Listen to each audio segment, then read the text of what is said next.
Forget the fairy tales where the naive girl trips in the dark woods and a prince miraculously falls from the sky to save her. In the real world, gravity does not care about your innocence, and monsters do not pause to admire your fragile beauty before tearing your throat out. If you wander into the abyss blindly hoping for a savior, you will simply die. Miracles are just a pathetic, beautiful lie that the lazy and the ignorant tell themselves when they lack the intellect to comprehend the physics, chemistry, and biology of their own survival. Wolf King Stories US warmly welcomes you to today's journey. If you find your heart racing at the thought of a story that dares to brutally tear down every cliché you have ever known, please hit that subscribe button to support the channel and fuel our drive to bring you more profoundly gripping tales. Now, let me tell you about Meva. To call her a heroine feels almost like an insult to her sheer, calculating brilliance. In a realm drowning in romanticized magical illusions, Meva's existence was a jagged, razor-sharp stone violently interrupting the soft, mundane flow of a love poem. She was a healer, yes, but if you expect a gentle maiden weeping over the wounds of the fallen, you are looking at the wrong woman. Meva did not view her profession through the pathetic lens of tearful compassion or glowing, mystical auras. To her, this entire world was nothing but a colossal, indifferent system governed by absolute logic, probabilities, and rigid equations. A gaping wound was never some poetic tragedy of fate. It was merely a localized structural failure of cellular tissue requiring pharmacological reconstruction. A raging fever was not the wrath of the gods, but a measurable, quantifiable immunological response to foreign pathogens, easily tracked by fluctuations in core temperature and heart rate. Meva dissected existence itself, reducing everything and everyone to formulas. Her worldview was freezing, surgical, and devoid of sentimental warmth, yet it provided her mind with an impenetrable fortress of absolute safety. It was this terrifyingly extreme rationalism that forged her decision to step into the Whispering Woods, notorious as one of the deadliest terrains on the continent. Meva was not lost. She was not taking a midnight stroll. She walked into the jaws of death with a singular, mathematically verified objective: to harvest the Twilight Fern. Growing exclusively on the jagged lip of a bottomless ravine, this hyper-rare botanical specimen possessed the exact molecular structure required to neutralize and reverse the neurorespiratory toxins slowly suffocating her mother. Meva's plan was not born of reckless, desperate filial piety. It was a flawless architectural blueprint built upon thousands of meticulously gathered data points. She knew intimately of the guardian lurking at the cliff's edge, a colossal, black-scaled serpent dripping with necrotic neurotoxins. For weeks, she had studied its hibernation cycles. Cross-referencing ambient temperature charts, atmospheric moisture levels, and barometric pressure drops of late October, she deduced that the monstrous reptile would plunge into its deepest state of torpor exactly when the temperature dipped below 12 degrees Celsius, with humidity locking at 85%. Tonight, at the third watch, the conditions were absolute. Every footfall she took into the suffocating darkness of the Whispering Woods was calibrated with the horrifying precision of a ticking clock. She moved strictly upwind, ensuring the thermodynamic dispersal of her scent would never reach the serpent's nest. She wore soft-soled deerskin boots to manipulate friction coefficients and entirely negate acoustic resonance. When she finally scaled the ancient oak branch suspended over the terrifying drop where the Twilight Fern bloomed, her mind operated as a cold, mechanical supercomputer. She processed her own body mass at exactly 48 kilograms, plus 2 kilograms of equipment. The aging branch boasted a diameter of 30 centimeters. Factoring in current wood density and moisture saturation, its maximum load-bearing threshold easily exceeded 200 kilograms. The safety margin was mathematically indisputable. The wind velocity held steady at 15 kilometers per hour, insufficient to trigger structural resonance failure. She needed exactly 3 minutes to navigate the branch, extract the specimen, and retreat. It was a masterpiece of human intellect asserting dominance over nature. In that breathless moment, Meva's absolute rationality radiated a chilling, magnificent beauty, entirely transcending the primal, animalistic fear of death. She truly believed that as long as every variable was controlled, no risk was insurmountable, and the universe would simply have to bend to her calculations. But the universe, in its infinite, cruel irony, possesses a remarkably wicked sense of humor when it comes to mortals who believe they have successfully mastered its absolute laws. Just as Meva's slender fingers brushed the bioluminescent leaves of the Twilight Fern, a catastrophic anomaly was introduced into her flawless mathematical sanctuary. It did not come in the form of a miscalculated wind shear or an error in her friction coefficients, but rather as a deafening, violent crash from the upper canopy. A human body, entirely uninvited and defying every logical parameter of survival in this territory, plummeted through the ancient branches, snapping thick timber before slamming mercilessly into the rocky ledge mere meters from the serpent's resting place. The sheer kinetic force of the impact sent a seismic tremor through the ancient oak, spiking the structural resonance well beyond Meva's calculated threshold. But that was not the true disaster. The true disaster was the scent. Fresh, hot, metallic blood sprayed across the damp soil, instantly overriding the thermodynamic dispersal of Meva's carefully masked presence.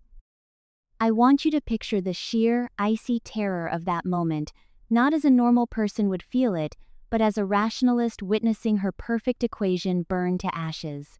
The colossal black serpent did not simply wake, it erupted from its torpor. The sudden influx of a warm-blooded, bleeding mammal triggered an immediate, prehistoric predatory reflex that bypassed the beast's hibernation cycle entirely. Its golden eyes, large as shields, snapped open, radiating a primal malice that no formula could ever truly quantify. Meva froze, her mind racing at a terrifying velocity, recalculating probabilities. The stranger on the ledge, a man clad in ruined, dark armor, bleeding profusely from a massive laceration across his torso, was a dead man. Statistically, his chance of survival was precisely 0. The logical, optimal move for Meva was to remain perfectly still, let the serpent consume the dying anomaly, and use the creature's feeding distraction to execute a silent retreat with the fern. It was the only mathematically sound decision. Yet, as the serpent reared its massive head, unhinging a jaw dripping with venom that sizzled against the stone, the stranger did something that entirely shattered Meva's understanding of biological preservation. He did not scream, he did not cower. Despite his catastrophic blood loss, he forced himself to his knees, drew a fractured longsword, and laughed a wet, rattling sound of pure, unadulterated defiance. He was deliberately attempting to draw the beast's aggro to spare whatever else might be lurking in the woods. It was an act of altruistic suicide, an absolute logical fallacy.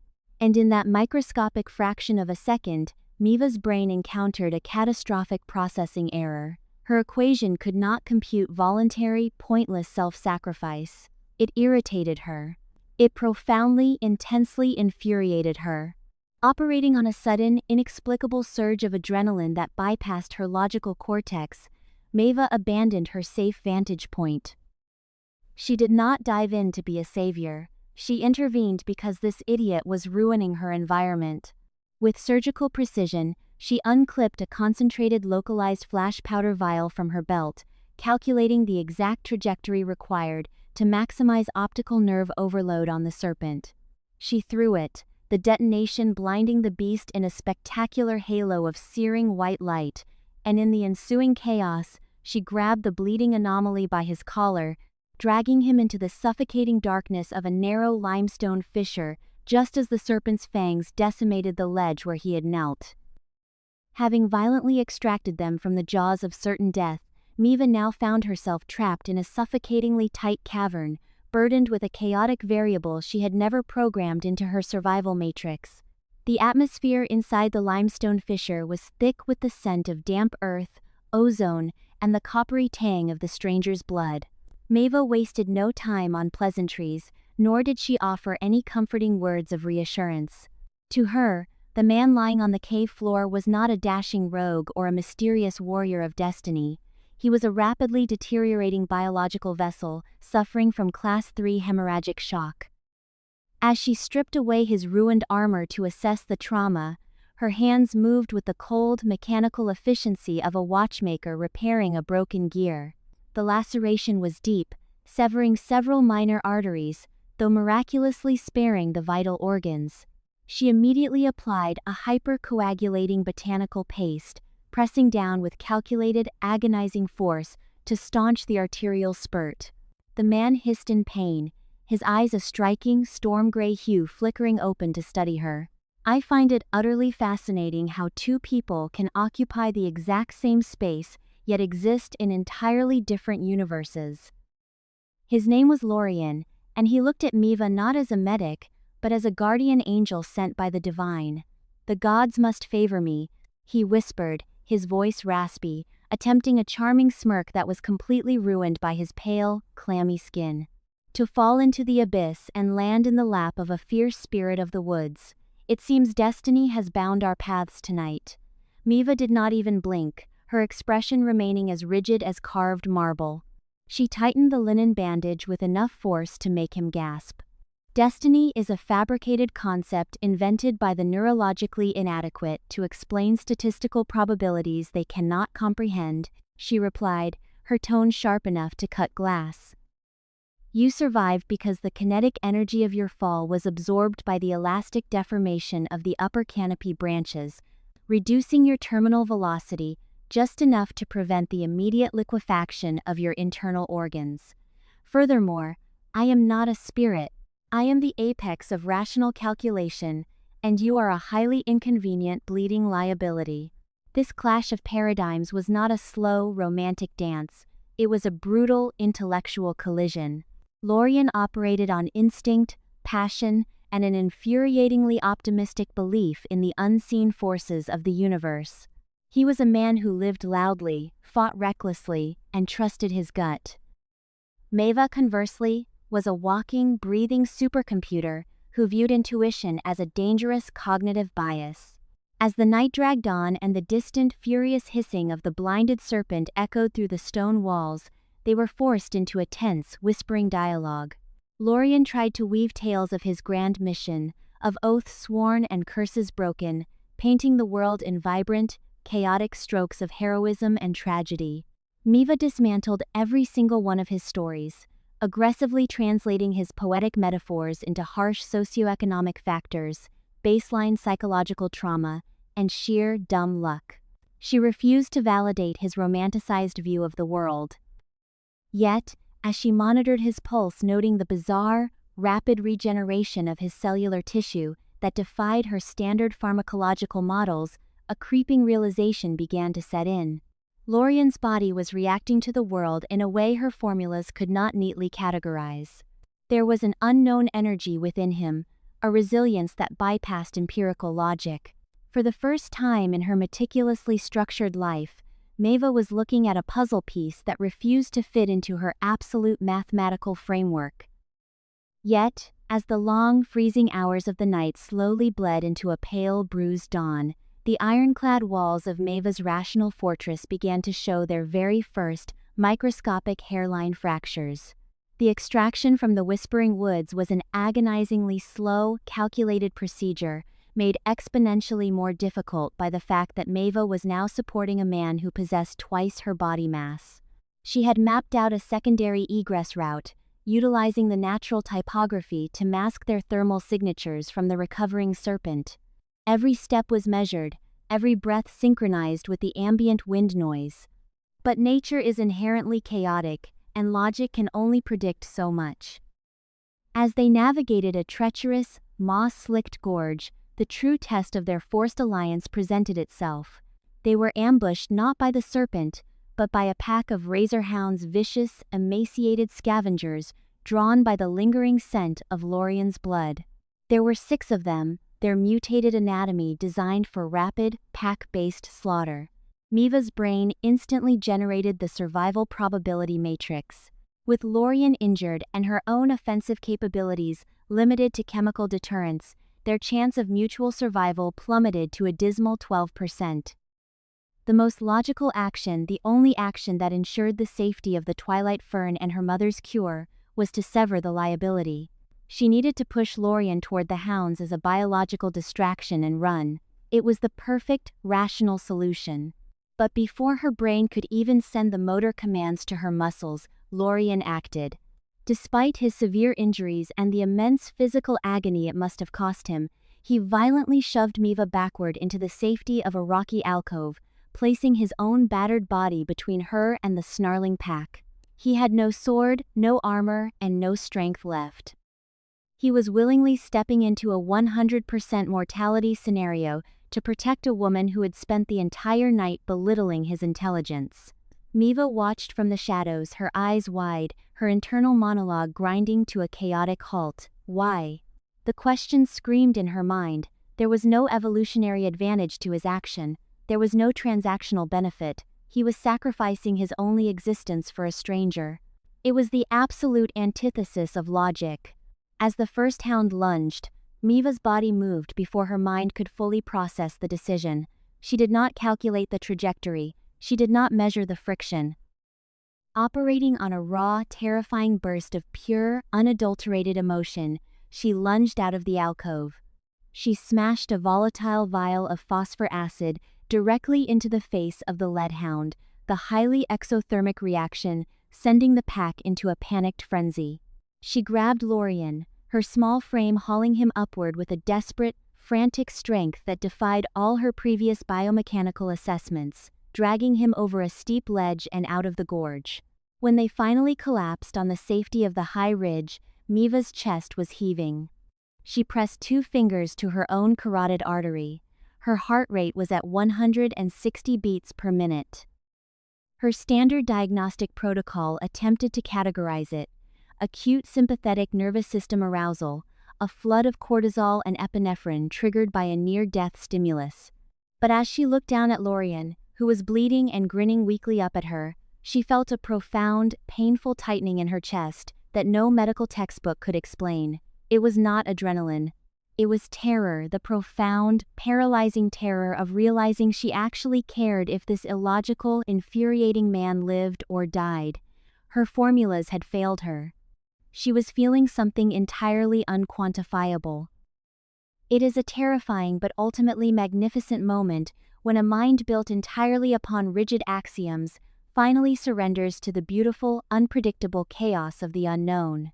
The journey back to the city of Oakhaven felt like walking through a dream, the rigid, black and white lines of Meva's world slowly bleeding into a spectrum of complex, frightening colors. She had secured the Twilight Fern, and within hours of arriving at her laboratory, she had successfully synthesized the neurorespiratory antidote. Her mother would live. The primary objective, the entire reason she had marched into the jaws of the Whispering Woods, was accomplished with absolute, empirical success. Yet, as Meva stood in her sterile, perfectly organized sanctuary, surrounded by her meticulously calibrated scales and glass vials, the space felt profoundly suffocating. The cold comfort of her absolute logic no longer provided the impenetrable fortress it once had. Lorian was resting in the adjacent infirmary ward. His wounds were healing, aided by her science, but driven by a stubborn, relentless vitality that she now accepted she would never fully understand. She walked into his room, standing at the foot of his bed, holding her clipboard like a physical shield. She wanted to give him a clinical breakdown of his cellular regeneration, to tell him that he would be discharged in exactly 48 hours, based on standard recovery metrics. But as she looked into his storm-gray eyes, the numbers simply evaporated from her mind. For a woman who had dissected existence itself, reducing everything to cold equations, the realization that washed over her was profoundly humbling. She finally understood that while the universe is undeniably governed by physics, chemistry, and biology, those laws are merely the canvas. Human connection, emotion, and the willingness to defy logic for the sake of another, that was the art painted upon it. "You ruined my paradigm," she stated softly, her voice devoid of its usual sharp, metallic edge. It was a confession, raw and honest. Lorian smiled, a gentle, understanding expression that seemed to reach right through her defensive walls. I think your paradigm just needed a little room to breathe, Meva, he replied softly. She didn't argue. She didn't quote statistics or berate his sentimentality. Instead, she stepped forward, reaching out a hand not to check his temperature, but simply to feel the warmth of his skin against hers. Meva the variable had not been broken, she had been expanded. She was still a heroine, but a new kind entirely, one who retained her razor-sharp intellect and calculating brilliance, yet finally understood that the ultimate variable in the equation of survival was the immeasurable power of the human heart. This is the kind of profound evolution that traditional fairy tales are far too afraid to explore. We hope this journey into the shattered heroine paradigm has challenged your perspective and ignited your imagination. Thank you for walking into the darkness with us today. This is Wolf King Stories US, reminding you that sometimes the most magnificent miracles are the ones we create when we finally let go of the rules.